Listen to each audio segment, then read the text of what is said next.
If you want to reclaim your peace, stop explaining yourself to people who are committed to misunderstanding you, and stop inviting people to judge your decisions.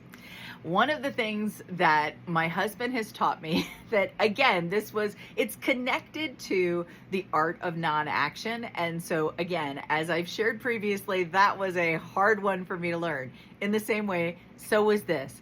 And that is, when you give a no as a response to a question, you do not owe an explanation of how you came to that no.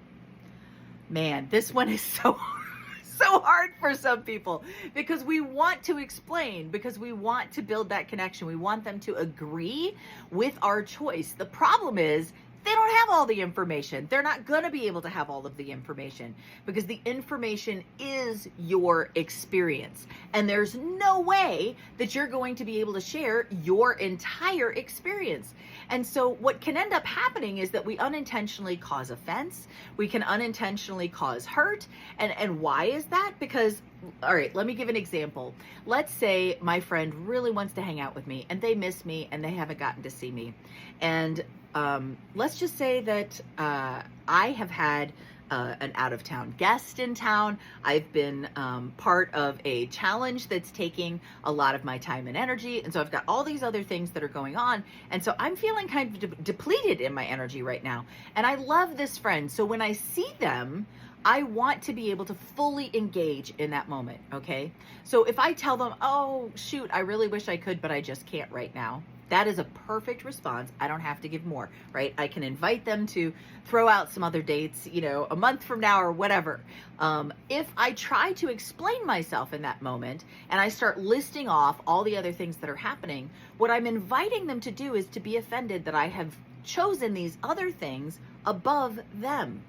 And again, they don't have to take it that way, but you're inviting them to have the possibility of taking it that way by giving them information that in reality they don't need. They don't need that information. And so you don't need to give it to them. And this really is something where we spend a lot of time explaining ourselves, especially if you are someone who has been misunderstood repeatedly, which if you are neurodivergent, you know what I mean.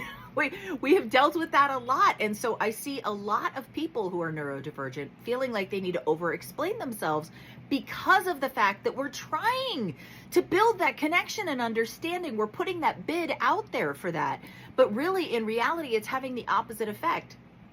Actually, as I'm thinking about it, it essentially becomes like the Pygmalion effect, where we're trying so hard that we actually draw the very thing that we're trying to avoid, because we're essentially, there was someone I knew who used to tell this story. And again, this is the what you focus on, you make room for.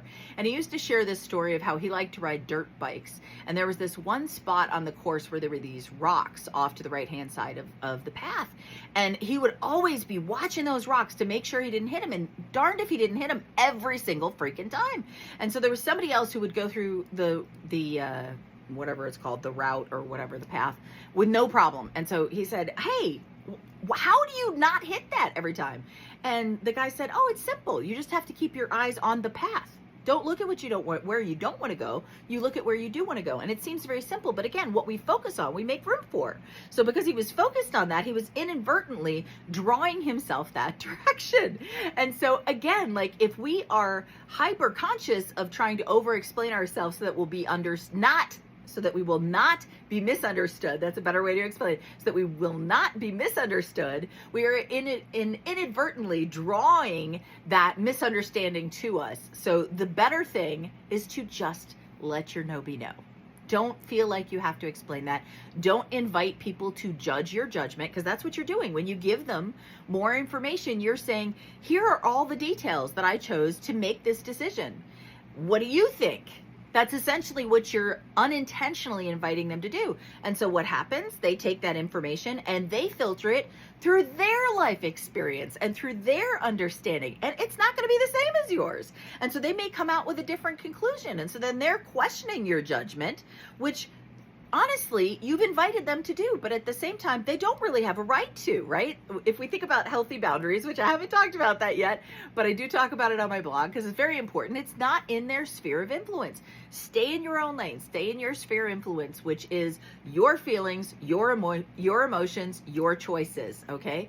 Everything else is their feelings, their choices, their emotions. That is in their sphere of influence. So don't invite them to dabble in your sphere of influence. That's yours. That's yours to decide. So you decide it. So let your no be no and rest in that, essentially that art of non-action. You're not explaining it. You're just saying, this is my decision.